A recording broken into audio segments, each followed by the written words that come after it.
Hello friends, welcome back to my channel. இன்றைக்கி நம்ம பார்க்க போகிறது எல்லாருக்குமே ரொம்ப பிடிச்சமான மீன் குழம்பு எப்படி செய்கிறதுன்னு பார்க்கலாம். அதுவும் செட்டிநாடு ஸ்டைலில் எப்படி மசாலா அரைச்சி பண்ணுறதுங்கிறத நம்ம இன்றைக்கி பார்க்க போகிறோம். மசாலா அரைச்சி பண்ணுறதுன்னு இது ரொம்ப கஷ்டம்னு நினச்சிடாதீங்க. நார்மலாக நம்ம வெங்காயம் தக்காளி வதக்கி அந்த மாதிரி பண்ணுவோம். நம்ம இன்றைக்கி வெங்காயம் தக்காளி மசாலா எல்லாமே நல்லா எண்ணெயில் வதக்கிட்டு அரைச்சி செய்ய போகிறோம், அவ்வளோதாங்க. ஆனால் இதோட டேஸ்ட்டும் ரொம்ப சூப்பராக இருக்கும். எப்போ மாதிரி இல்லாமல் இந்த மாதிரி ஒரு வாட்டி டிஃப்ரெண்ட்டாக செஞ்சு பாருங்கள். வீடியோக்குள்ளே போகிறதுக்கு முன்னாடி என்னோடய சேனலை சப்ஸ்கிரைப் பண்ணாதவங்க மறக்காமல் சப்ஸ்கிரைப் பண்ணிக்கோங்க. பக்கத்தில் இருக்கிற ஆல்ட்ரு ஆப்ஷனை கிளிக் பண்ணிக்கோங்க. அப்போ தான் நான் போடுற வீடியோ உங்களுக்கு நோட்டிஃபிகேஷனில் வரும். வாங்க இப்போ இந்த மீன் குழம்பு எப்படி செய்யுதுன்னு பார்க்கலாம். ஃபஸ்ட்டு நம்ம வெங்காயம் தக்காளிலாம் வதக்கி அரைச்சிக்க போகிறோம். அதுக்கு ஒரு கடாயில் தேவையான அளவுக்கு எண்ணெய் ஊற்றிக்கோங்க. ஒரு 2லேருந்து 3 ஸ்பூன் அளவுக்கு ஊற்றிக்கலாம். இப்போ இந்த எண்ணெய் சூடானதும் நம்ம உரித்து வச்சுருக்க சின்ன வெங்காயத்தையும் கொஞ்சமாக பூண்டும் சேர்த்துக்கோங்க. இந்த குழம்புக்கு கண்டிப்பாக சின்ன வெங்காயம் சேர்த்துக்கோங்க, அப்போ தான் டேஸ்ட் ரொம்ப நல்லாயிருக்கும். பூண்டு ஒரு 5லேருந்து 6 பல் அளவுக்கு சேர்த்துக்கோங்க. இப்போ இந்த ரெண்டையும் எண்ணெயில் நம்ம வதக்கி விட்டுக்கலாம். இப்போ பாருங்கள், ஒரு 2 நிமிஷம் நமக்கு வெங்காயமும் நல்லா வதங்கி வந்திருக்கு. பூண்டும் பாதி அளவுக்கு நமக்கு வெந்து வந்திருக்கு. இப்போ இந்த சமயத்தில் நம்ம கட் பண்ணி வச்சுருக்க தக்காளி சேர்த்துக்கலாம். நான் ஒரு 4லேருந்து 5 தக்காளி பழம் எடுத்திருக்கேன். நான் இன்றைக்கி நிறைய குழம்பு செய்ய போகிறேன், அதனால் ஒரு 5 தக்காளி பழம் எடுத்திருக்கேன். நீங்கள் உங்களுக்கு எவ்வளோ தேவையான குழம்போ அந்தளவுக்கு நீங்கள் சேர்த்துக்கலாம். சேர்த்துட்டு இப்போ இதையும் நல்லா கலந்து விடுங்க. இப்போ இது எல்லாம் நல்லா வதங்கி வர்றதுக்காக கொஞ்சமாக உப்பு சேர்த்துக்கலாம். சேர்த்துட்டு மறுபடியும் நல்லா கலந்து விட்டுட்டு இதை நல்லா வேக விடணும். நம்ம இப்போது இந்த தக்காளி நமக்கு நல்லா மசிஞ்சு வரணும். அதுக்கு நம்ம ஒரு மூடி போட்டு ஒரு 2 நிமிஷம் நல்லா வேக விட்டுடலாம். இப்போ பாருங்கள், தக்காளி நமக்கு நல்லா வெந்து வந்திருக்கு. இப்போ இது கூட கொஞ்சமாக கருவேப்பிலை சேர்த்துக்கோங்க. கருவேப்பிலை கண்டிப்பாக சேர்த்துக்கோங்க, இதுக்கு ரொம்ப நல்லாயிருக்கும். இதோடய ஃப்ளேவர் நம்ம அரைக்கும் போது இந்த வாசனை நமக்கு ரொம்ப நல்லாயிருக்கும். இப்போ இதெல்லாம் வதங்கினதுக்கப்புறமா நம்ம இது கூட 1 ஸ்பூன் அளவுக்கு மஞ்சள்தூள் சேர்த்துக்கலாம். கூடவே குழம்புத்தூள் சேர்த்துக்கோங்க. நான் ஒரு 3லேருந்து 3.5 ஸ்பூன் அளவுக்கு சேர்த்துருக்கேன். இது காரம் ரொம்ப ஜாஸ்தி இருக்காது, அதனால் 3.5 ஸ்பூன் சேர்த்துருக்கேன். நீங்கள் குழம்புத்தூள் இல்லை அப்படின்னா வெறும் மிளகாத்தூளும் மல்லித்தூள் கூட சேர்த்துக்கலாம். இப்போ இது கூடவே 2 ஸ்பூன் அளவு காஷ்மீர் ரெட் சில்லி பவுடர் சேர்த்துக்கலாம். சேர்த்துட்டு இது கூட கொஞ்சமாக சீரகமும் கொஞ்சமும் மிளகு சேர்த்துக்கோங்க.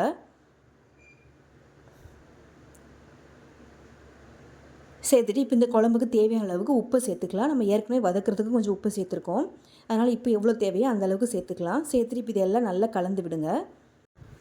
இப்போ இந்த மசாலா எல்லாமே நமக்கு எண்ணெயில் வதங்கி வரணும். இப்போ இதை நல்லா கலந்து விட்டுட்டு இது கூட கொஞ்சமாக தேங்காய் சேர்த்துக்கலாம். ஒரு 1/4 கப் அளவுக்கு தேங்காய் சேர்த்துக்கோங்க, போதும். சேர்த்துட்டு இதையும் ஒரு வாட்டி கலந்து விட்டுருங்க. இப்போ இது எல்லாத்தையும் நல்லா கலந்து விட்டுட்டு இப்போ இந்த குழம்புக்கு தேவையான புளி நம்ம சேர்த்துக்கலாம். நம்ம இப்போ புளி கரைச்சி நம்ம தனியாக சேர்க்க போகிறதில்ல, இது கூடவே நம்ம வதக்கி எடுத்துக்கலாம். நான் ஒரு பெரிய எலுமிச்சை சைஸ் அளவுக்கு புளி எடுத்திருக்கேன். இது இப்போ நல்லா பிரித்து இதில் போட்டுட்டு இப்போ இதையும் சேர்த்து நல்லா வதக்கி விட்டுருங்க. இந்த மசாலாவோட இதுவும் நல்லா வதங்கி வரணும். இப்போ இந்த புளி மசாலா எல்லாமே நல்லா எண்ணெயில் வதங்கி வந்திருக்கு. இப்போ பாருங்கள், எல்லாமே நல்லா சுருண்டு நல்லா வெந்து வந்திருக்கு நமக்கு. இப்போ இதை நான் ஒரு மிக்ஸி ஜாருக்கு மாற்றிட்டு நல்லா நைஸாக அரைச்சி எடுத்துக்கலாம். இப்போ குழம்பு எப்படி செய்கிறதுன்னு பார்க்கலாம். இப்போ கடாயில் தேவையான அளவுக்கு எண்ணெய் ஊற்றிக்கோங்க. நான் இன்றைக்கி நார்மலான எண்ணெய் தான் சேர்த்துருக்கேன், நீங்கள் நல்லெண்ணெய் இருந்தால் அதுவும் சேர்த்துக்கலாம். மீன் குழம்புக்கு ரொம்ப நல்லாயிருக்கும். இப்போ இந்த எண்ணெய் சூடானதும் இது கூட கொஞ்சமாக கடுகு, அப்புறமா கொஞ்சமாக வெந்தயம் சேர்த்துக்கோங்க. சேர்த்துட்டு இந்த ரெண்டும் நல்லா பொரிஞ்சதுக்கப்புறமா சீரகம் சேர்த்துக்கலாம். நீங்கள் விருப்பப்பட்ட இதில் கொஞ்சம் சோம்பு கூட சேர்த்துக்கலாம். சேர்த்துட்டு கொஞ்சமாக கருவேப்பிலை சேர்த்துக்கோங்க. இப்போ இது எல்லாமே நல்லா பொரிஞ்சதுக்கப்புறமா ஒரு 2லேருந்து 3 காஞ்ச மிளகாய் சேர்த்துக்கோங்க. சேர்த்துட்டு இதுவும் பொரிஞ்சதுக்கப்புறம் நம்ம கட் பண்ணி வச்சுருக்க பூண்டும் இஞ்சியும் நம்ம இதில் சேர்த்துக்க போகிறோம். கண்டிப்பாக இஞ்சி சேர்த்துக்கோங்க. இந்த மாதிரி நீல வாக்கில் கட் பண்ணி சேர்த்துக்கோங்க, அப்போ தான் நமக்கு நல்லா வதங்கி வரும். இஞ்சி பூண்டு எல்லாமே நம்ம எண்ணெயில் ஃப்ரை ஆகி வரும்போது அதோட வாசனை டேஸ்ட்டு ரொம்ப நல்லாயிருக்கும். இப்போ பாருங்கள், இஞ்சி பூண்டு எல்லாமே நல்லா ஃப்ரை ஆகி வந்திருக்கு. இப்போ இதில் நம்ம எடுத்து வச்சுருக்க சின்ன வெங்காயத்தை சேர்த்துக்கலாம். நம்ம ஏற்கனவே குழம்பு வதக்கி அரைக்கிறதுக்கும் சின்ன வெங்காயம் சேர்த்துருக்கோம், அதனால் இப்போ இதில் தாளிப்புக்கு மட்டும் கொஞ்சமாக சேர்த்துக்கோங்க. சேர்த்துட்டு இப்போ இந்த வெங்காயம் நமக்கு வெந்து வரணும், அதுக்காக நம்ம மூடி போட்டு ஒரு 2லேருந்து 3 நிமிஷம் வேக விட்டுடலாம். இப்போ பாருங்கள், நமக்கு வெங்காயம் நல்லா வதங்கி வந்திருக்கு. சின்ன வெங்காயம் நல்லா தோல் உறிஞ்சி வர மாதிரி நல்லா வெந்து வந்திருக்கு. இப்போ இது கூட நம்ம அரைச்சி வச்சுருக்க மசாலாவை சேர்த்துக்கலாம். இதே மாதிரி நைஸாக அரைச்சி எடுத்துக்கோங்க மசாலா. நீங்கள் இப்போ இதை அரைக்கும் போது தண்ணி எதுவுமே சேர்க்க வேண்டாம். அப்படியே தான் நான் அரைச்சி எடுத்திருக்கேன். தண்ணி சேர்க்காம தான் அரைச்சிருக்கேன். இப்போ இதை நல்லா கலந்து விடுங்க. இப்போ தண்ணி எதுவும் சேர்க்காதீங்க. இப்போ இந்த மசாலா மட்டுமே நமக்கு எண்ணெயில் நல்லா வதங்கி வரணும். வதங்கினதுக்கப்புறமா தண்ணி சேர்த்துக்கலாம்.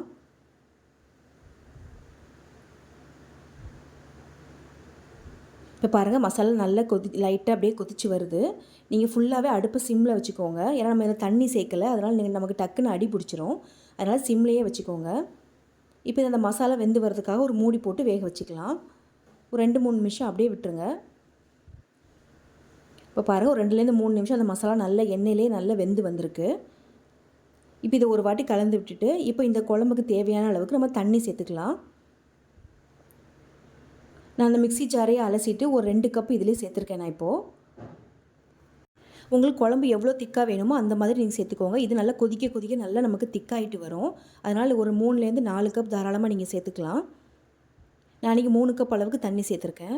சேர்த்துட்டு இதை நல்லா கலந்து விடுங்க. நம்ம எல்லாமே அரைச்சி சேர்த்துருக்கோம், அதனால் கண்டிப்பாக ரொம்ப திக்காகிட்டே வரும். இப்போ நல்லா நம்ம தண்ணி சேர்த்துட்டு நல்லா கலந்து விட்டுக்கோங்க. இந்த சமயத்தில் உப்பு பத்தலைன்னா நீங்கள் சேர்த்துக்கலாம். நான் கொஞ்சமாக கல் உப்பு சேர்த்துருக்கேன்.